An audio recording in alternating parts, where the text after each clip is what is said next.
Un jour, mon téléphone sonne, c'est un client qui m'appelle. Il me dit, Maître, vous vous souvenez de moi? Il y a plus de 10 ans, vous avez fait mon divorce. Évidemment, je lui ai pas dit tout de suite que je me souvenais plus de lui, ni de son divorce d'ailleurs. Mais je lui ai dit, oui, oui, bien sûr, je me souviens de vous. Il me dit, bah, vous vous souvenez aussi peut-être, j'avais un fils, c'est ma femme qui a eu la garde. Bien sûr, je me souviens bien. Eh bien, ma femme et mon fils sont partis dans le sud après le divorce. Et puis, j'ai jamais plus vu mon fils. J'ai jamais plus entendu parler de lui. Eh bien, figurez-vous que la semaine dernière, un juge m'a appelé pour me dire que il fallait que je récupère mon fils. La mère en avait perdu la garde. Et bien, moi, j'étais content. Et j'ai réuni ma femme, ma nouvelle femme, j'avais refait ma vie depuis, avec mes enfants, j'ai eu des enfants aussi. J'étais content, je les ai tous réunis et je leur ai dit, écoutez, vous vous souvenez, le premier fils que j'ai eu de mon premier lit? Oui, bien sûr, on en avait entendu parler. Eh bien, il va venir vivre avec nous. Sauf que le demi-frère, pendant toutes ces années, il avait accumulé de la haine contre son père. Et il voulait qu'une seule chose, se venger. Se venger parce que la mère, sa mère, lui avait dit que le père ne payait pas la pension alimentaire, qu'il ne donnait pas d'argent. Et pendant toute sa jeunesse, le petit avait grandi avec ce désir de vengeance de son père qui ne donnait pas d'argent à sa mère. Ce qui était faux, car pendant des années, en réalité, le père payait la pension alimentaire par virement bancaire de manière automatique à la mère. La mère mentait. Le fils est arrivé dans sa nouvelle famille, avec cette envie bien sûr toujours de se venger, et un jour, il regardait la télévision. Son demi-frère, âgé de 4 ans, était à côté de lui, assoupi, presque endormi. Et il a ouvert la fenêtre. Il a ouvert la fenêtre de chez lui. Ils habitaient dans une tour de 14 étages et ils habitaient au 14e étage. Il a profité que son demi-frère soit endormi pour le prendre et le jeter par la fenêtre. Il n'a pas avoué tout de suite à son père que c'était lui qui avait tué son frère. 2-3 jours après, le père me raconte qu'il était venu le voir pour lui avouer. Et avec un sang-froid extrême, me dit-il, il me dit « Je l'ai jeté parce que je voulais me venger. Parce que tu ne payais pas la pension alimentaire à maman, je l'ai tué. » À ce moment-là, le père avait perdu 2 fils. Le criminel et l'endeuillé.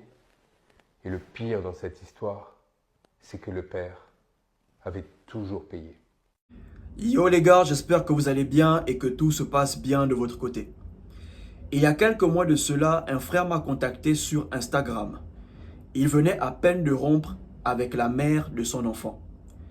Et le motif était qu'elle commençait à devenir toxique. Ok? Il n'arrivait plus à comprendre la meuf, il n'arrivait plus à gérer la meuf. Elle commençait à devenir désagréable, insupportable, impolie, irrespectueuse. Et elle a commencé à se comporter comme ça en début de grossesse. Donc le mec de son côté, il s'est dit que c'est certainement les hormones. Parce que certaines femmes, quand elles sont enceintes, soi-disant, elles ne veulent pas sentir leur mec. Certaines veulent être seules, elles ont des envies bizarres, ce genre de trucs. Donc lui, il s'est dit que c'est sûrement la grossesse qui fait en sorte qu'elle se comporte comme ça. Mais après l'accouchement, il remarque que le comportement est toujours là. Il remarque qu'elle ne change pas. Il remarque que ce n'est plus la meuf qu'il a connue au début. Elle est restée toxique, elle est restée irrespectueuse. Le mec, il a tout fait pour arranger les problèmes entre lui et sa meuf parce qu'il voulait que son enfant puisse grandir avec ses 2 parents. Malheureusement, 6 mois plus tard, donc dès que l'enfant a atteint 6 mois, le mec, il a compris que c'est bon, il ne peut plus. Donc, il décide de laisser tomber. Parce que lui, de son côté, il a fait de son mieux. La meuf, de son côté, elle n'a rien fait pour que les choses s'améliorent. Donc, il a décidé de laisser tomber et de passer à autre chose. Alors, le mec, il était confus parce qu'il ne savait pas comment dealer avec ce genre de situation. Il y a un enfant au milieu. Donc, du coup, il me demande comment faire. Est-ce que je dois arrêter de prendre soin de mon enfant ou je dois prendre soin de mon enfant à distance? Et là, je fais comprendre au mec, bro, tu n'as pas un problème avec ton enfant. Tu as un problème avec la mère de ton enfant. Ok frère, ton enfant n'est pas le problème. Le problème, c'est la mère de ton enfant. Tu as décidé de te séparer de la mère de ton enfant, pas de ton enfant. Ok frère, continue de prendre soin de ton enfant. Et ne le fais pas à distance. Ok, va voir ton enfant, apporte des choses à ton enfant et laisse quelque chose pour ton enfant. Et là, le frère m'a demandé, ouais, c'est compliqué parce que je n'ai plus vraiment envie de sentir la meuf. Donc, tu penses que je dois aller rendre visite à mon enfant combien de fois dans la semaine? J'ai dit au frère, fais-le tous les jours. C'est ton enfant. Si tu veux aller voir ton enfant, tu vas voir ton enfant. Chaque fois que tu as envie d'aller voir ton enfant, va voir ton enfant. Et à chaque fois, si tu as la possibilité d'apporter un truc à ton enfant, apporte un truc à ton enfant. Et vu que la meuf vit avec ses parents, j'ai fait comprendre au frère, fais tout pour que quand tu laisses un truc à la mère de ton enfant, les parents de la meuf doivent voir que tu laisses quelque chose pour ton enfant. C'est pour éviter ce genre de situation. Parce que certaines femmes, elles ont tendance à retourner les enfants contre leur père. Oui, certaines femmes.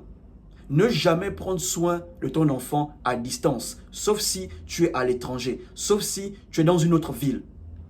Mais si tu es dans la même ville que ton enfant, que la mère de ton enfant, ne prends jamais soin de ton enfant à distance. Ok frère, ne fais pas les histoires que tu vas envoyer un dépôt et l'enfant va recevoir. Non bro, rien ne prouve que ton enfant va manger ton argent. Parce que certaines femmes, elles se comportent comme cette femme dont le monsieur parlait dans la vidéo. Ok les gars, ne prenez pas soin de vos enfants à distance.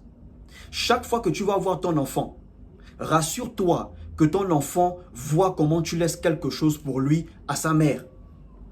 Ok frère, si la meuf vit avec ses parents, rassure-toi que ses parents voient comment tu laisses quelque chose pour l'enfant, à la mère du petit ou à la mère de ta fille.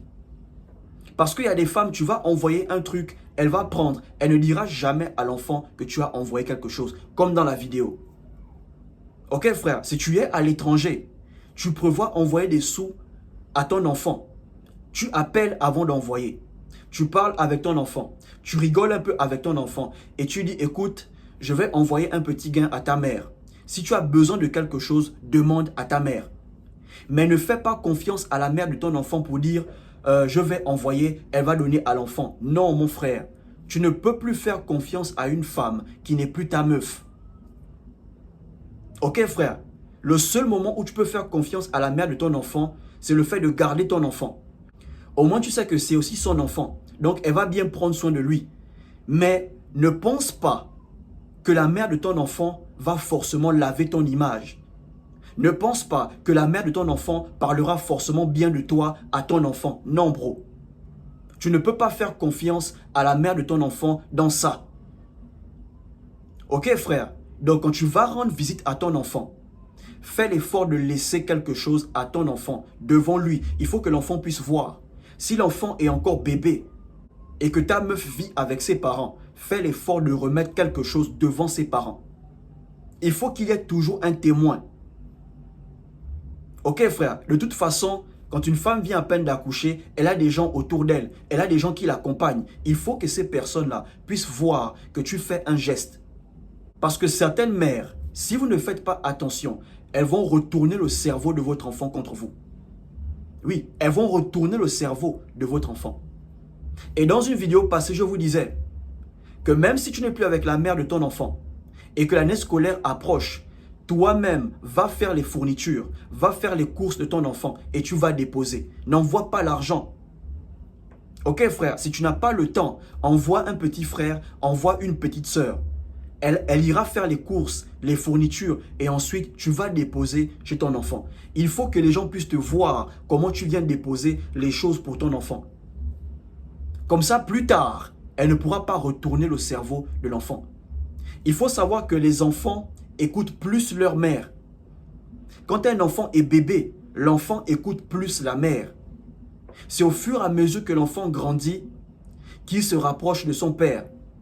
Si l'enfant a une bonne relation avec son père, quand l'enfant va commencer à grandir, l'enfant va se rapprocher de son père. Mais quand l'enfant est enfant, il écoute plus sa mère. Il faut que ton enfant sache que tu es toujours présent pour lui. Tu n'es plus avec sa mère, mais tu es toujours là pour lui. Ok frère, comme ça le jour où la mère va essayer de renverser le cerveau de l'enfant, l'enfant pourra dire dans son cœur, je voyais mon père emmener les choses pour moi. Je voyais mon père donner à ma mère de l'argent pour qu'elle puisse prendre soin de moi. Je voyais mon père faire ci pour moi, mais n'envoie jamais les trucs. Ne prends pas soin de ton enfant à distance, sauf si tu es à l'étranger. Ok frère, même si tu n'as pas assez, commence à t'occuper de ton enfant avec le peu que tu gagnes. Ne dis pas non, j'attends quand j'aurai beaucoup de sous et là je vais prendre pleinement soin de mon enfant. Non bro, le temps que tu attends pour accumuler les sous, pour devenir riche, ce temps-là, il retourne déjà le cerveau à ton enfant. Ok frère, si c'est vraiment chaud, fais l'effort d'envoyer un truc après un mois.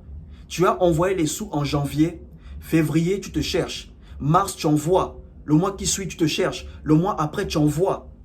Et quand tu seras riche, comme tu veux, tu pourras prendre pleinement soin de ton enfant. Mais commence à prendre soin de ton enfant avec le peu que tu as. Ok frère, chaque fois que tu envoies un truc pour l'enfant, fais savoir à l'enfant que tu as envoyé quelque chose. Ok frère, si l'enfant est encore bébé, va avec un frère chez la mère de ton enfant.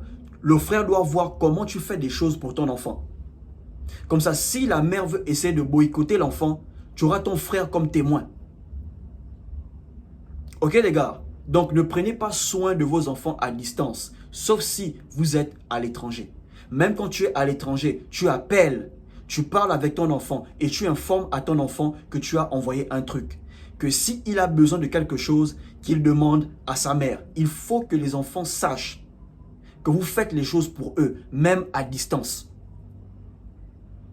Ok les gars, et j'espère que ce frère, il a suivi ce conseil. J'espère. Parce que croyez-moi, certaines mères célibataires sont très mauvaises. Certaines mères célibataires ont toujours la douleur de la rupture. Et chaque fois que l'enfant vient, maman, je veux ça. Ouais, ton père a envoyé l'argent, la tête comme ton père, ça comme ton père, comme ci comme ton père. Tu sens que la meuf, elle a seulement la douleur de la rupture. Appelle de temps en temps ton enfant.